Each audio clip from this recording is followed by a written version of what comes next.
E aí, tudo bem? Sejam bem-vindos a mais um vídeo aqui do curso de Introdução à Ciência de Dados com Python oferecido pelo Data. E agora a gente vai partir para aprendizado de máquina. A gente já viu várias ferramentas, para a gente conseguir mexer e manipular dados, vetores e matrizes e também fazer gráficos, que foi o NumPy, o Pandas e o Matplotlib. E agora a gente vai ver aqui uma introdução um pouco teórica do que é o aprendizado de máquina, das diferentes áreas da aprendizado de máquina, formular esse problema mesmo, para depois a gente estar vendo o algoritmo e depois como a gente fazer tudo isso em código, beleza? Então vamos lá. O que é o aprendizado de máquina? A gente pode começar dividindo ele em três principais áreas, certo? A gente tem o aprendizado supervisionado, a gente tem o aprendizado não supervisionado, a gente tem o aprendizado por reforço, certo? Vou começar aqui pelo aprendizado por reforço, que ele é um pouquinho diferente, eu só vou comentar um pouco sobre ele, ele foge do nosso escopo daqui, certo?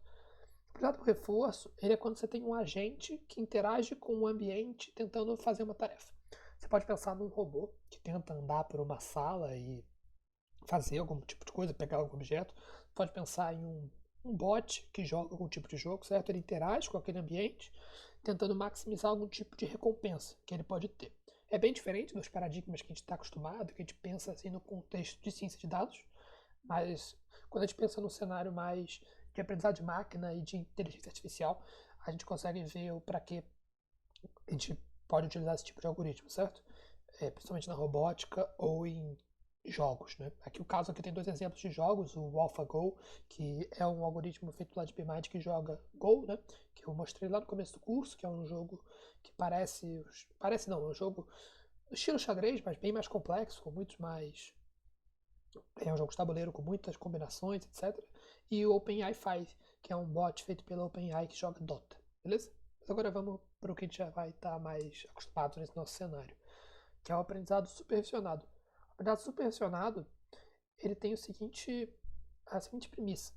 A gente tem perguntas, a gente tem exemplos, por exemplo, atributos, que a gente vai estar querendo gerar uma resposta, prever um target. O que é isso? Primeiro, porque é supervisionado. Quando a gente tem essa pergunta e a gente quer achar a resposta, é supervisionado no sentido de a gente já ter algumas perguntas que nós sabemos a resposta, certo? E a gente usa essas perguntas para as quais a gente já tem a resposta para treinar o modelo que eventualmente vai generalizar aquela resposta. Ele vai, em algum momento, depois de ver dados suficientes, dados com resposta, dados supervisionados suficientes, ele vai aprender a gerar resposta para dados que ele nunca viu. Então a gente vai ter os atributos, Pensando numa tabela, a gente tem vários atributos, a gente vai dar esses atributos para o modelo e vai dizer qual resposta a gente espera, qual target a gente espera. E aí, depois de vários exemplos, ele vai aprender a, dado um exemplo que ele nunca viu, gerar uma resposta também. Então é isso daqui. A gente tem um modelo de aprendizado de máquina, ele recebe perguntas e sai respostas. Mas para treinar esse modelo, eu preciso de perguntas que eu já sei a resposta. Deixando de forma um pouco mais concreta, a pergunta ela vem no formato de features, certo? Como assim? Essa pessoa tem tal altura, tal idade, tal peso, é de tal sexo. E você quer dar uma resposta. Essa pessoa, com todas essas características, ela está doente ou está saudável? Ou, por exemplo, você tem o salário, emprego, dívida, e você quer dar a resposta, essa pessoa vai ter o empréstimo concedido ou negado? Certo? A pergunta que a gente está chamando aqui são as features, os atributos, daquela pessoa. Feature é só atributo em inglês. E o target é a resposta, é o que você quer prever, beleza? E aqui, por exemplo, um exemplo com uma predição, com uma resposta que é um valor contínuo. A gente pode ter a área, número de quartos, vagas, andar de um apartamento, por exemplo. E você quer prever o preço do apartamento. Então você tem os atributos, ou features, de um lado, e a resposta esperada do outro. E como esse aprendizado é supervisionado, a gente precisa de um conjunto de exemplos onde a gente tem os atributos e a resposta esperada por eles. Para depois, com certo tempo de treinamento, nosso modelo conseguir, para um exemplo que ele nunca viu, gerar a resposta certa. Uma outra maneira de a gente olhar isso daqui é como sendo o nosso modelo sendo uma função, certo? Uma função de um input x. Então, o x são os nossos atributos, as colunas que a gente quer usar para prever algo, e o y é justamente o que a gente quer prever, beleza? A gente tem dois tipos principais de aprendizado supervisionado, que é a classificação, que é quando o target, quando a nossa resposta é um valor categórico, ou seja, doente, saudável, permitido, negado, ou por exemplo, não precisa ser necessariamente duas classes, pode ser três classes. isso é um labrador, um boxer ou um vira-lata, se eu tiver, por exemplo, atributos de um cachorro, certo? Enquanto do outro lado a gente tem o problema de regressão. Regressão a gente está querendo prever um valor real, certo? Um número real. Então a gente vai estar querendo prever, por exemplo, o preço, querendo prever o volume de água, alguma coisa assim, beleza? Então, classificação é quando a resposta que a gente está querendo dar, ela é uma classe, sim ou não, ou várias classes, uma resposta entre duas ou mais classes. E regressão é quando a gente está querendo prever algo que é um número, algo que é um valor contínuo. Preço, volume d'água, qualquer outra coisa assim, certo? Então, esse contexto de aprendizado supervisionado é o que a gente vai estar focando, que você pode ver que ele é muito interessante e basicamente onde a gente pensa em aplicar esses problemas. Aqui eu tenho um exemplo, então, a classificação, a gente pode ter algo assim, né? Vamos supor que eu tenho, essas bolinhas são os exemplos de uma classe, os positivos aqui, os símbolos de mais, são exemplos de outra classe, então eu quero aprender isso daqui, que vai dividir. Para um lado fica só de uma classe, para o outro lado fica só de outra classe. A gente já vai ver um pouco mais como isso faz sentido. Já a regressão, eu quero fazer algo como descobrir, por exemplo, esse ponto daqui, vamos supor que aqui eu tenho esse tamanho de casa, aqui esse eixo daqui significa o tamanho da casa, esse eixo daqui significa o preço. Por exemplo, essa casa daqui tem esse tamanho daqui e esse preço. Eu quero descobrir essa linha que vai fazer esse mapeamento. Por exemplo, se a gente vai ter uma casa com esse tamanho, vai ter esse preço daqui. Então eu quero aprender essa relação, beleza? E outra área do aprendizado de máquina é o aprendizado não supervisionado. O aprendizado não supervisionado ele vai tentar encontrar padrões de forma que eu não tenho uma resposta para ser dada. Ele vai tentar encontrar o padrão nos dados sem eu estar procurando uma resposta específica. O exemplo principal que eu posso dar aqui é o agrupamento. Eu tenho vários conjuntos, várias informações de clientes, por exemplo, e eu quero dividir eles em grupos. Perceba que eu não estou querendo dividir, esse grupo daqui é o que vai comprar, esse é o que não vai comprar. Eu não quero dar essa resposta, eu não tenho um target. Eu quero fazer, de alguma forma, organizar eles baseado na própria estrutura dos dados. Então aqui eu posso pensar como esses dois atributos, eu tenho grupos aqui, cada grupo com uma cor. É bem importante perceber essa diferença de um para o outro e o que ela vive justamente no fato de um deles está querendo prever algo, você tem um target.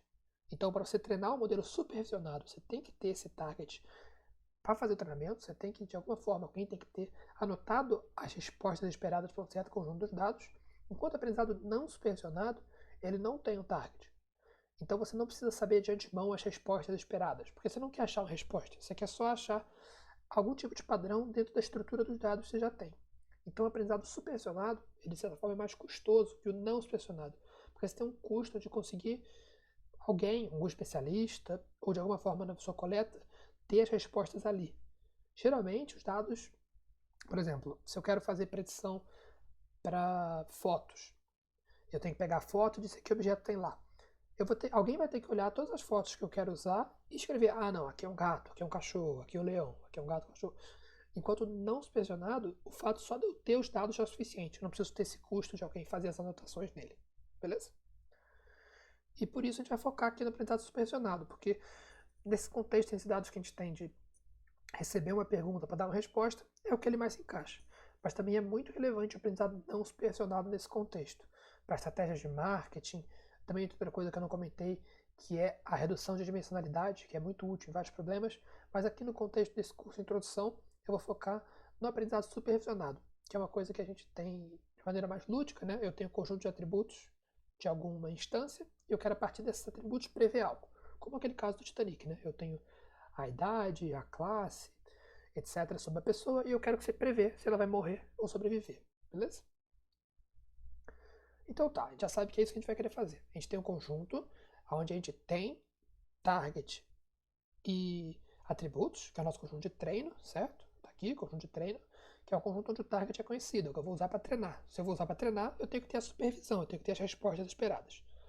E eu tenho um conjunto de teste, que é um conjunto que eu não conheço o target. Eu posso ter esse conjunto, que, por exemplo, alguém me entregou uma tabela e fala, olha, eu não sei a resposta para esses caras. Eu sei a idade deles, eu sei qual cabine ele estava, etc. Mas eu não sei se elas sobreviveram ou morreram ao Titanic. Alguém me deu? Ou esse conjunto de teste ele pode ser uma coisa mais abstrata, ele pode ser os próprios dados que vão chegando em tempo real no seu sistema. Por exemplo, se você tem um site que ele vai de alguma forma tentar prever para um cliente qual o melhor anúncio para mostrar para ele. Então, você não sabe aquele cara, você não tem nem informação daquele cara até ele de fato entrar no seu site. No conjunto de teste, a gente tem um conjunto de teste nosso, que é para a gente olhar o desempenho, mas esse conjunto de teste ele pode simplesmente ser os dados conforme eles vão chegando até nós. Mas então tá, a gente vai precisar de alguma forma saber a resposta. O problema é, se o meu algoritmo ele olha os dados de treino, eu dou para ele, justamente ele aprende olhando para os dados de treino os atributos e a resposta que tem que dar para aqueles atributos, eu não posso julgar o funcionamento do meu algoritmo baseado em quanto ele está errando os dados de treino. Porque ele está vendo os dados de treino. Eu quero saber como ele funciona nos dados que eu nunca vi. Entende? E ao mesmo tempo, meus dados de teste, eu não tenho a resposta para eles. Então eu não consigo saber se o meu cara está acertando ou errando. Eu preciso de alguma forma, dados que eu sei a resposta, só que dados que o meu algoritmo nunca viu. Então o que a gente faz? Vamos supor que eu tenho um conjunto com 1000 elementos, que eu sei a resposta. Ao invés de eu treinar o meu algoritmo usando os 1000 elementos, eu vou treinar ele só com 800, certo? Eu sei a resposta dos 1000, mas eu vou pegar só 800 e treinar o modelo só com essas 800. E esses outros 200, que eu também sei a resposta, eu vou guardar comigo. Eu vou chamar esse conjunto de validação. E aí o que eu vou fazer é, depois que o modelo já estiver treinado, eu pego esse meu conjunto de validação, que são caras que eu já sei a resposta esperada, mas que o meu modelo nunca viu, certo? E eu checo o desempenho deles no modelo, que é esse daqui. Ó. Eu tenho um conjunto de treino, que eu sei a resposta. Então aqui eu tenho atributos e target. Eu tenho idade, cabine, etc. E tenho se a pessoa sobreviveu ou morreu ao Titanic. Já para o teste, eu só tenho os atributos. Não tenho, aqui eu não sei se a pessoa sobreviveu ou não. Mas eu não posso avaliar no conjunto de treino, porque meu algoritmo vai estar vendo ele. Então ele poderia simplesmente decorar esses exemplos e não vai ser útil caso chegue um exemplo novo, porque eu não quero que meus dados decorem. Isso é muito importante. Eu quero que meus dados, eu não quero que meu algoritmo decore. Eu quero que meu algoritmo seja capaz de, quando chegar uma coisa que ele nunca viu, acertar também. Eu quero que ele entenda os padrões. Eu não quero que ele decore. A gente costuma chamar isso de generalizar. Eu quero que meu algoritmo de fato aprenda.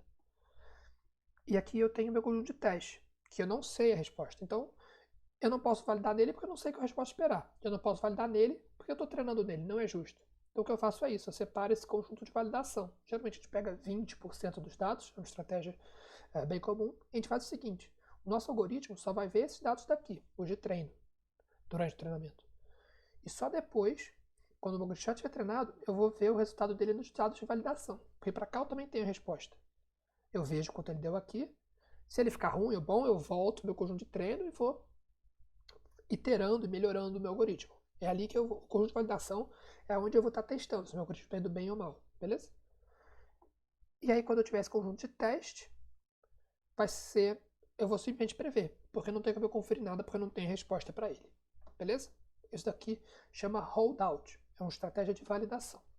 Tem outras estratégias que são um pouco mais complexas, mas todas elas partem basicamente desse princípio, que é separar um conjunto uma parte do seu conjunto de treino, ou seja, dados que você sabe a resposta esperada, para avaliar como o seu modelo está se saindo.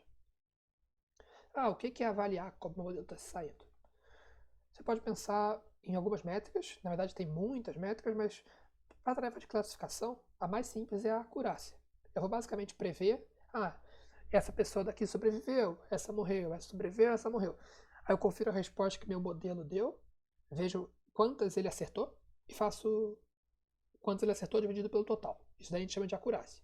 100% significa que ele acertou todos, 0 nenhum, e aí tem esse meio do caminho. E outra métrica, nesse caso para regressão, né, quando eu quero prever um valor real, quando eu quero prever, por exemplo, o preço de uma casa, é eu olhar o erro quadrático médio, ou seja, quanto que eu devia ter previsto e quanto eu previ, aí eu tiro a diferença desses caras, elevo ao quadrado porque se não levar ao quadrado eu posso ter um negativo e outro positivo, eles se cancelam, então eu levo ao quadrado. Eu poderia também tirar o valor absoluto, por exemplo, né, o módulo, mas eu levo ao quadrado, somo tudo isso e divido por quantos caras eu previ. É uma outra métrica possível. Então aqui a gente tem 0, né? Se eu acertar todo mundo eu vou ter um erro de 0, e se eu errar todo mundo por muito eu posso ter um erro, teoricamente, indo para infinito. Beleza? Então isso aqui é nossa erro quadrático médio. E tem várias outras métricas que eu não vou entrar no mérito nesse curso, mas que são relevantes em outros contextos. Você pode pensar, por exemplo, em que casos a acurácia vai acabar sendo uma métrica um pouco falha. E aqui o conceito que eu falei de decorar os dados. Isso aqui é uma coisa bem relevante no aprendizado de máquina, que é o conceito de underfitting e overfitting. ou em português, sobreajuste e subajuste. O overfitting é quando a função ela está ajustada demais. Vamos supor que eu tenho esse dado aqui, e é o seguinte, eu tenho aqui, nesse eixo daqui, o preço de uma casa, e o único atributo que eu tenho é o tamanho dela. Então, dado o tamanho, eu quero descobrir qual o preço. A gente vê que os dados, aqui os dados são o mesmo, tá, gente? Nos 3 gráficos, a única coisa que muda é essa linha vermelha. A gente vê que tem essa tendência aqui. O valor aumenta, só que ele aumenta meio que se estabilizando. Eu não quero que meu algoritmo decore os dados, ou seja, acerte todo mundo perfeitamente. E se ele acertar todo mundo perfeitamente, ele vai, por exemplo, pegar um cara aqui, esse cara, talvez ele fosse aqui no meio, ele não vai ser exatamente aqui, não vai ser exatamente essa interpolação dos pontos. Ao mesmo tempo que eu não quero que ele ache que o negócio é mais simples do que é. Porque aqui, o padrão certo seria uma curva, assim. Só que aqui ele acha que essa reta já é o suficiente, o que não é bom o suficiente também. O que a gente quer é uma situação que a gente chama aqui de ok, é uma situação boa onde ele ajusta os dados até um certo ponto, ele encontra o verdadeiro padrão, só que sem se ajustar perfeitamente. Uma analogia que a gente pode fazer é um aluno estudando para a prova, por exemplo. Vamos supor que eu tenho uma lista de exercícios que eu vou estudar ela para a prova. Meu objetivo para a prova, eu tenho que ser capaz de resolver aquela lista de exercício, certo? Eu não posso errar mais do que eu deveria ela, seria o caso que deu um defeat, eu nem consigo fazer ela, mas eu também não posso estudar baseado só naquilo, só decorar aquela lista de exercícios. Eu sei perfeitamente a resposta de cada exercício ali, só que eu não consigo generalizar meu aprendizado. Eu não tenho essa generalização dos conceitos, eu só decorei. Eu só decorei cada um. Então, se chegar uma questão exatamente igual na prova, eu vou acertar. Porque você está vendo aqui essa linha vermelha, que é a minha predição para cada ponto. Essa vermelha significa para cada ponto aqui, eu vejo qual eu preferia. Se eu decorei a questão, se chegar ela exatamente, eu acerto. Mas chegar um pouquinho diferente, eu já vou errar. Porque eu decorei, eu não aprendi. Então, por isso que a gente quer que o nosso modelo ele acerte o suficiente, mas sem decorar os dados, sem se superajustar para eles. A gente quer que ele aprenda o padrão geral das coisas para desempenhar melhor quando chegar novos dados, certo? Isso aqui é o conceito de underfit e overfit. E é isso. Eu sei que eu passei coisa pra caramba, teve toda uma fundamentação teórica que vai desde os tipos diferentes de aprendizado, essa parte de validação que é bem importante, terminando aqui no overfit e underfit. Eu espero que vocês digiram bem, façam uma digestão boa desse conteúdo. Vai ser uma coisa que vai ser muito útil, é uma coisa super rotineira em ciência de dados. A gente vai botar isso na prática, usando Python, etc., para fixar esses conceitos que eu passei hoje. Vocês vão ver que são coisas bem naturais, mas também é bem importante revisar, dar uma procurada em materiais complementares e tal, porque esse é um conceito bem chave. No próximo vídeo eu vou estar mostrando de fato um algoritmo de aprendizado de máquina. A gente vai estar vendo, a gente já viu tudo, né? A gente viu como prepara os dados, a gente viu como avalia o modelo, mas a gente viu o que o modelo faz, né? Que ele vai ter respostas e perguntas e vai aprender de alguma forma, mas a gente não viu o que é o modelo. Então no próximo vídeo eu vou mostrar um modelo de aprendizado de máquina que chama K-Nearest Neighbors, ou K vizinhos mais próximos, que é um algoritmo capaz de fazer predições através de aprendizado supervisionado. E depois a gente vai botar tudo isso na prática, fechando lá com nossas bibliotecas que a gente já vinha usando e adicionando a biblioteca de aprendizado de máquina, beleza? É isso, até o próximo vídeo então. Acesse nosso repositório aqui na descrição, tem tudo lá. Se inscreva no canal e valeu!